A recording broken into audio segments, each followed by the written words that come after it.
It's going to be fun today because not only if you're tuning in here as part of the nation, do you get to hear from one licensed marriage and family therapist, you're going to get to hear from three. And so, I mean, what better way to spend the next half hour to an hour of your life than listening to three marriage and family therapists? So Stacey, Sherrell, and Rachel Facio. You got it.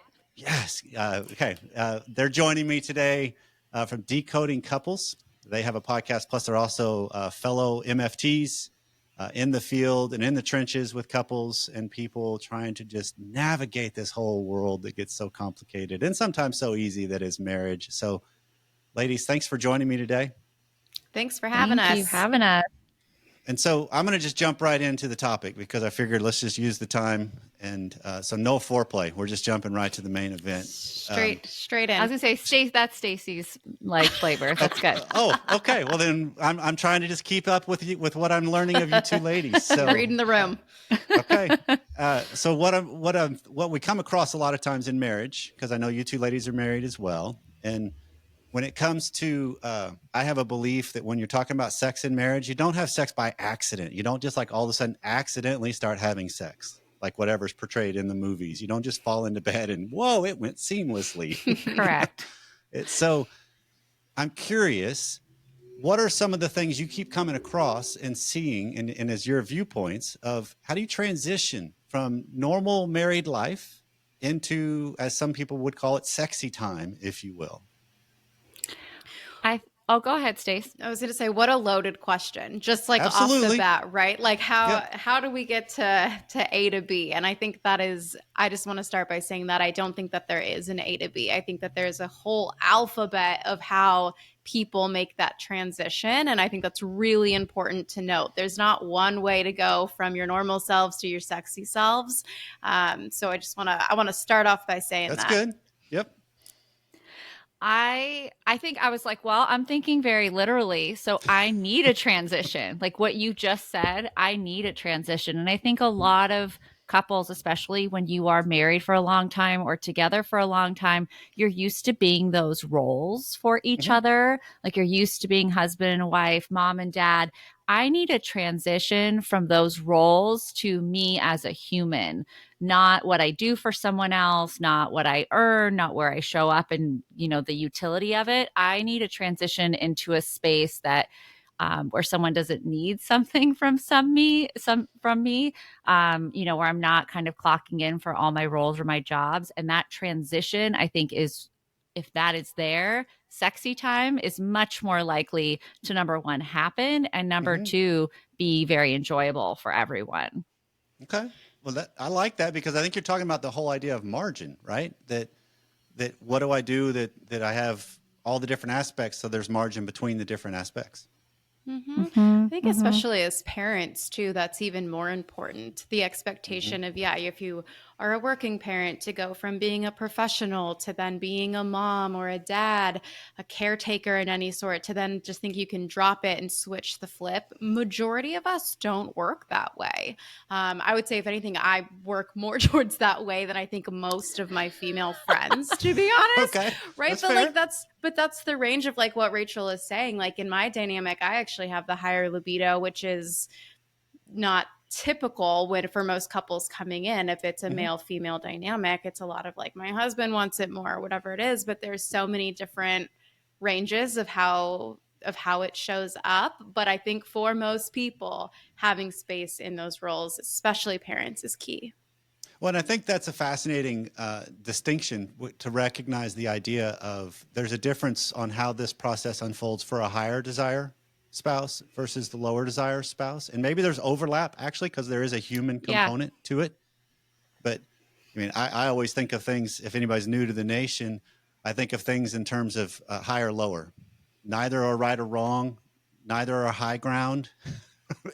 They're just different. And they're just points on a continuum, always comparative, right? On whoever you're with, you have a comparison of you will be higher or lower than them. And that's just the way my mind works systemically. And so when you're looking at what does it take, it's probably different for each side of that equation, isn't it? Yeah, we talk a lot about Emily Nagoski's work with the dual control model for Mm-hmm. sex. And so, like, what are your breaks? Like, what really turns you off when it comes to intimacy and what really accelerates it? And I think that is related to what you both are talking about, higher or lower. There are things that are going to influence that desire and arousal, and there are things that are going to dampen that and be like, that's a hard no for me. And being able to identify that in yourself, number one, because that can be uncomfortable. That can be hard when we're go, go, go in all these roles. We might not be thinking about that, but that's a great place to start. What are the things that get me excited or put me more in the mood, quote unquote? And then how does that affect my desire, especially if I honestly, not even especially, depending on who I am, if I'm the low desire partner, the higher desire, those brakes and those accelerators are going to be a really important thing to identify and then talk to your partner about. Exactly. Give them the roadmap, in essence, right? Yes. Give them a little help, clue them in. Mm-hmm. Okay. So, Stacey, are you hearing anything as far as, because I love the fascination of even the two of you are coming at this different.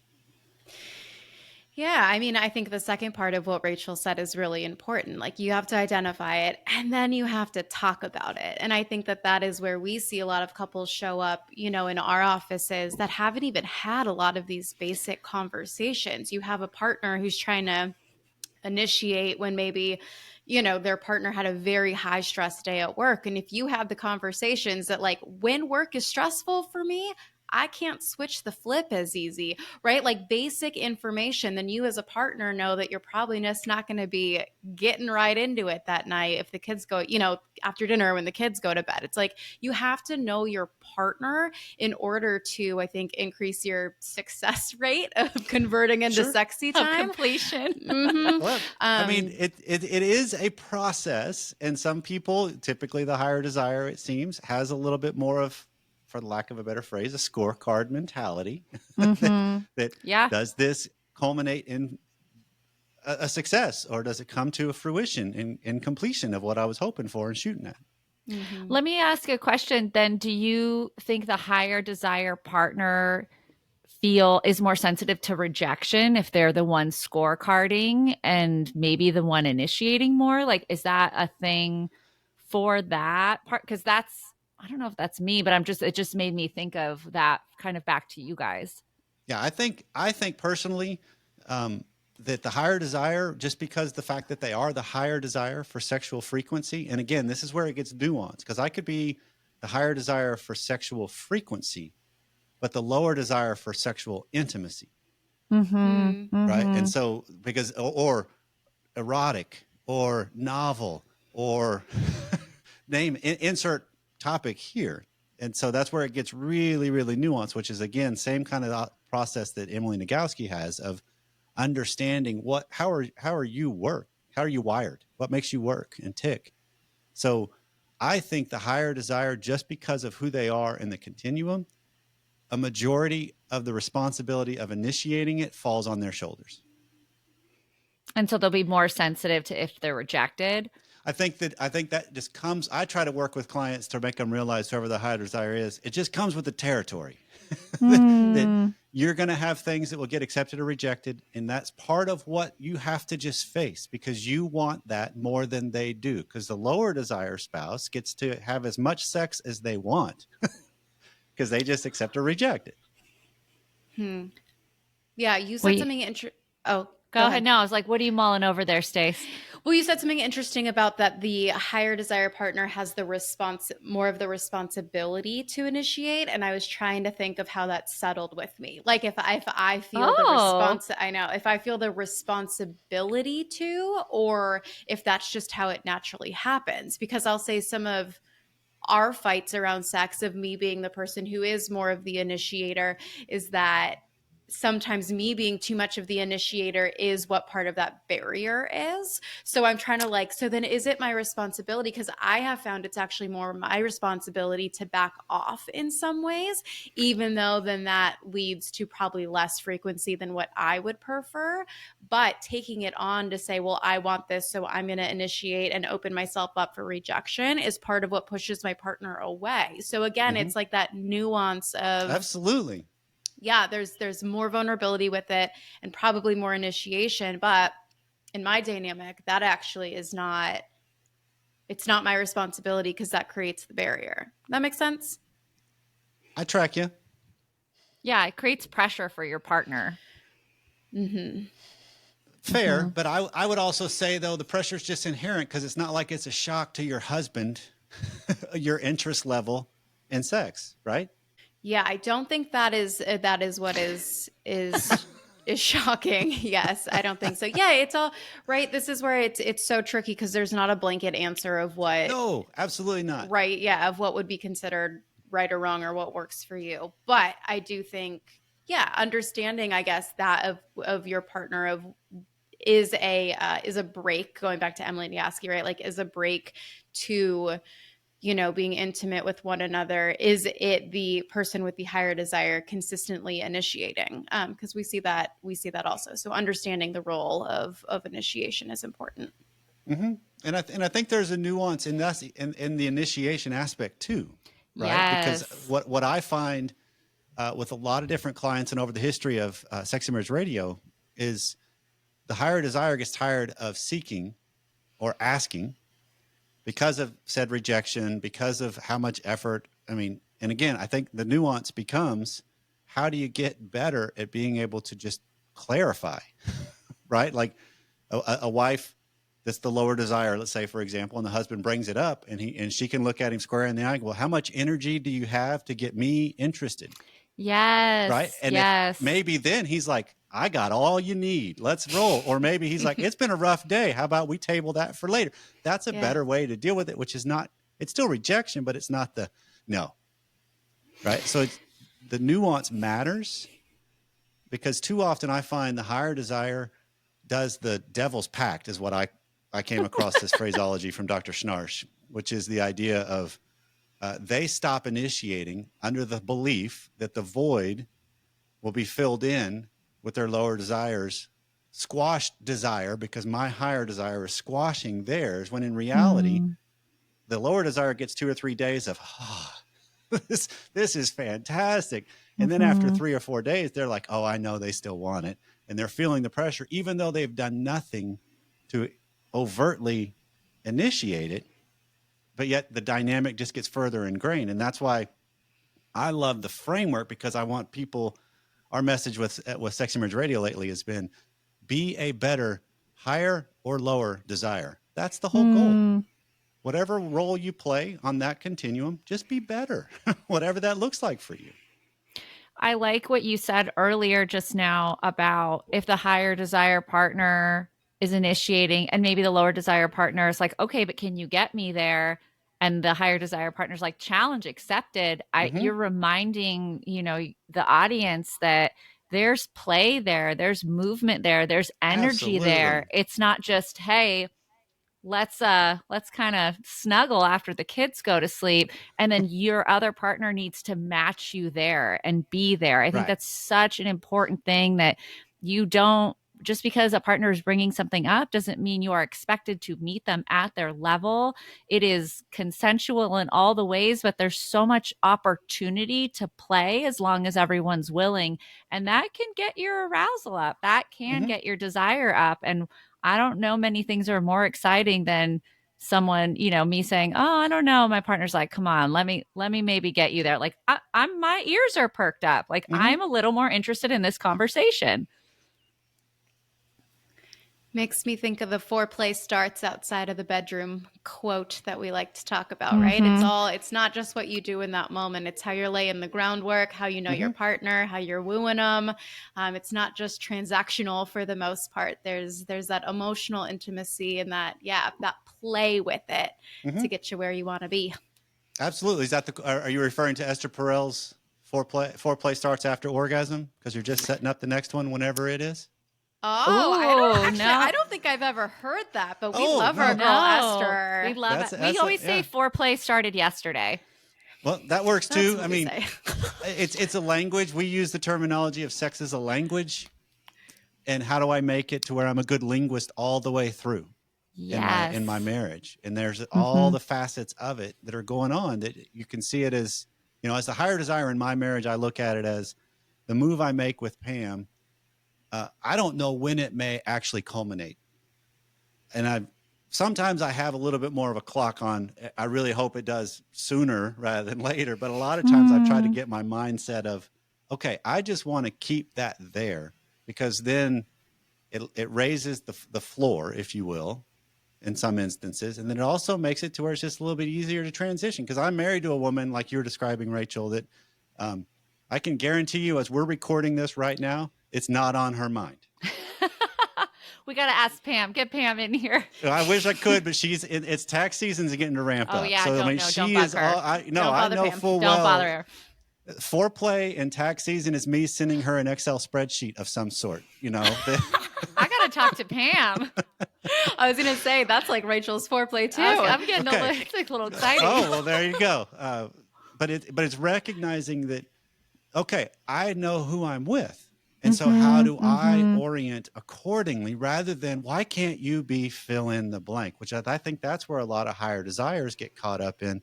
I'm shooting myself in the foot because I'm not addressing the spouse I have. I'm addressing the spouse I wish I had. I don't know that a lot of men think that way, though, Corey. If I'm going to be, a little bit of a straight shooter, I would love that message. And I don't want to make it just dichotomous or binary in that way, but I think you said something so important, that just because maybe I have a time frame or I am aware of how long it's been, that's not my mindset. I'm aware of it, but I'm open because I'm trying to be that better partner, the better high desire partner, and just see how I can exude that energy and what happens. I don't know that a lot of maybe the listeners are in the same mindset. It would be great for all of us to be there, but I think it tends to not be, well, it's been 4 days. Well, it's been, and that's the messaging that gets translated to the partner. And spoiler alert, that don't do it for me personally. No, the meter running and having a meter maid, if you will, to check the meter, that is not a sexy thing at all. No. So what you're saying is you best base your expectations off of your partner, not just what your sex drive is. Well, I think it's a little bit of both. Because of the higher desire, I know I'm setting a stage that I'm pursuing something I'm interested in more than she's going to. Mm-hmm. And that's just the reality, just because it's not on her radar. Yeah. Over 30 years with the woman, it's easier to get it on her radar. You know what works. I have figured out. And part of that is, and this is the nuance too, that I think of this. And Stacey, see if this is kind of what you were alluding to earlier when it comes to the way you might pursue something could actually become a roadblock. Part of the nuance I have figured out with me is I know the ways that I can increase the likelihood. But to get it to where I increase being wanted by her, that then comes down to my character, my strength, my integrity, my consistency of who I am as more than just a sexual being, also her husband. Right? And so that's where marriage gets so, in my mind, complicated in some ways, because like you were describing, the very first co-host I had, a lady named Gina Paris, that was with me for the first 2 years of Sexy Marriage Radio, she clued me into this framework. Her and her husband had a banter that they started implementing it at the most inopportune times just to keep the lightness. One of them would be plunging a stopped toilet, and the other would walk by and they're like, "Are you coming on to me?" And it's just kind of a playful, no, that's not what I'm doing, but that's kind of funny, and then, but it adds an injection in that moment, which I think then blends into the other areas of our life and our sex life a whole lot easier. Yeah. I think what you're hitting on is really important. The day to day, like what you said, the character of who you are, how you're showing up as a partner, as a husband, as just a friend and a person is going to directly influence the quality of your sex life and the actual physical intimacy that happens, and what you're willing to try and what you're willing to laugh about, and what you're, maybe more expressive of what you're not going to do, versus just checking boxes to hopefully get some time together in the bedroom. And we all see and know that for the health of a long-term relationship, you want the former. You want the fun, play, adventurous, connected sex life, not just we had sex 3 times a week, so our relationship is fine, right? Right. Yeah. Right. Oh, go ahead. Sorry. No. I was going to say Stace knows my husband and I too well, like more than, she should. I don't mean that. You could know us more. And I could tell you stories, Corey. yeah, you could tell We'll us do stories. that in the extended. I How was about going to that? say No, that'll there's yeah. a little tease. I don't know if There's that'll a little actually tease. happen. And then Stacey, I'm going to need you to sign a little NDA before we do that. That'd be great. But what we're kind of talking about, and Stace can vouch for this, a lot of times the banter my husband and I have is very competitive, and it like we bicker and it's like a game. And I got to tell you, that is our foreplay. Like there is something about, I'm a very witty person. And when my husband can give it back to me in that way, it doesn't matter who's around. We are known for also confusing people, maybe even making them a little uncomfortable. Stacey's nodding her head, but there's something about that back and forth cat and mouse dynamic with me and him that when we're doing that while we're doing life together, the chances of us being intimate are much, much higher. Because he's being felt in those moments when he stands up, in a sense, to you and in front of you. That's a whole lot of, hey, bring it. Yeah, it's fun. And I'm like, oh my gosh, absolutely. Like I never get challenged and now you're challenging me. And then what's really great is then the safety is still reiterated when he shows up for me as like a husband or a partner or does whatever I asked him to do earlier. And then I do something that he like all those boxes are getting checked too. So we're getting the tension, we're getting the playfulness, we're getting the bantering. And then he's still, being this solid partner. I mean, the likelihood goes out the window that we're probably going to be intimate later that day. I hope he tunes in. Oh, no, this is it. Yeah, he will. Do not listen too closely. Okay. So last question, just before we kind of wind down this segment, because we kind of have hinted around with this dynamic.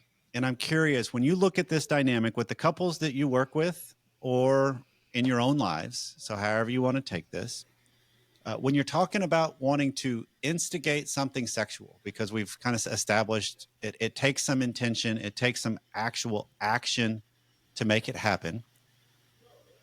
Ask about it or just make a move. Which is the better in your mind? I'm like, I know if you directly ask Rachel if she wants to have sex, she will say no. So I'm like, I'm going to answer for her. Thank you. Hers is just make a move. Okay. And I would say mine would be either. But Depending on the minute. Well, depending on the minute That's and depending on the phase of life, right? Like we have a kid who's a little over 1. So that first year of life is hard. Yes. Does it make more sense to schedule sex in those times? Sure. Is that counterintuitive for a lot of people? But it also would maybe prepare me to like get my head in the game or, like it gives you an on-ramp, if you will. Set your day up. Yeah. Are there other times of life though that like, no, I'm not going to say what I was going to say, but you could just say, hey, like, let's go, where you get the look and you can go. Absolutely. I don't know that it's fixed. And again, I think that is considering, like with couples in the office, you got to consider what's going on in their lives, what the personal breaks are, all of that. But I think it goes either way. Like, you're going to know real quick if it's not going to work for your person. So listen to how they respond. I kind of land in the same, for the most part. I think when somebody's the higher desire predominantly, like there's a pretty good discrepancy between the higher and lower. I'm not in favor of asking, because anytime you give a lower desire a yes or no question, they're kind of defaulted to no. And sometimes that answer is that's where they are right then. Right. One thing that changed for Pam and I was she started challenging herself to not just have it as a no, but instead it became a not right now, but I could be later. And then that turns into challenge accepted. I'll see what I can make happen there. I'm good with that. But then the more and more I recognize, the more and more I'm an advocate of get to the rejection quickly, if you will. Yep. Right. Don't dance around and wonder. Just put it out there and not bluntly, blatantly. I mean, sometimes that's a good move, but you kind of have to read the room on that one. Leaving church, that's not a good move. Target, not a good move. But it's recognizing, how do I just make the move, initiate something, and see what the response is. Because again, this, in my experience, it may be a no then, but it could come around sooner the next time. I agree with all these answers. I think my like footnote or little qualifier would be yeah, don't outright ask. It's not a Wendy's drive-through, right? Like we're not on an on-off switch. Yeah, you don't want the And small or large. Do you want to upsize that small or no, large? do you want to supersize none of that this? goes good with sexual context. No. No, it does not. And I would love to see, you know, if we're not going to go for that direct way, we could go a little just one step under and then go, well, then how can we connect? How we can spend some time together? Because it kind of goes back to what you're saying, Corey. Maybe that will be a yes later. Maybe that's open because I am communicating then to my partner that it's not just about the act. I'm also thinking of you as my partner, these experiences, our feelings, this process. So you know, if you're straightforward, if you're the higher desire partner and you got that kind of finger of like, do you want to do it? Maybe take a step back. And if you don't do that or get a rejection, like why not? But like, okay, then how can we at least spend time together? Yeah. I think that's going to do a lot more than just a yes or no. Do you want fries with that? You know what I mean? Yeah, I was going to go a whole different route, but we'll. I think you ladies will appreciate this, and then I'm going to throw it to you to tell everybody how they can find about you. But when I was first introduced to this concept, I wasn't even aware what I was being introduced to because I was in youth ministry when I first came out of undergrad. So here I am, like a 22-year-old youth minister, newly married, and I got a bunch of my parents up at the church. We're getting set up for an event, and one of the ladies loved this couple. One of the parents of one of the kids in the middle school. She goes, "Hey, Corey, what time is it?" And I'm like, "It is 7:00. And she's like, "Oh, gotta go." And I'm like, "Okay." And she just immediately starts leaving. I'm like, "What's up?" She said, "My husband said sex was happening at the house at 7. If I wanted to be there, I better be on time." And I'm like, Oh my God. "Oh, I love that phraseology and the energy of that." And it's just like that worked for them. But it's also like, you know what? Look, I'm interested in something like this. I'd love for you to join me. And let's see where it goes. And she was excited to go home. And she I feel like that's absolutely a win. was. It was totally a win. And here we are, awesome. you know what, 6 years later talking about it still. And it's such, because I think it, like we opened the conversation with, it's so unique to each individual and couple. Correct. And it's finding your own language of what works and then fine-tuning it, right? And getting better at it, and then adjusting, reading the room, because your spouse changes, you know. All of a sudden now it's like, wait, you're not the same wife I married 30 years ago. You're a different person in a lot of ways. Yeah. Absolutely. So tell people how they can find you, because this has been a lot of fun for me. It's been fun for us too. So we also have a podcast, the Decoding Couples podcast. You can stream that wherever you listen to your podcasts. And then we are mostly active on Instagram. So decoding_couples, lots of tips and tricks and us sharing probably too much of our personal stories and dancing on reels. That's where we're most active and where most of our community is. Perfect. Well, ladies, thank you so much, and all the best on the work that you do. And thank you for speaking into the world of marriage and relationships, because it's so, so vital. It is. Thank you for having us. Thanks for having us.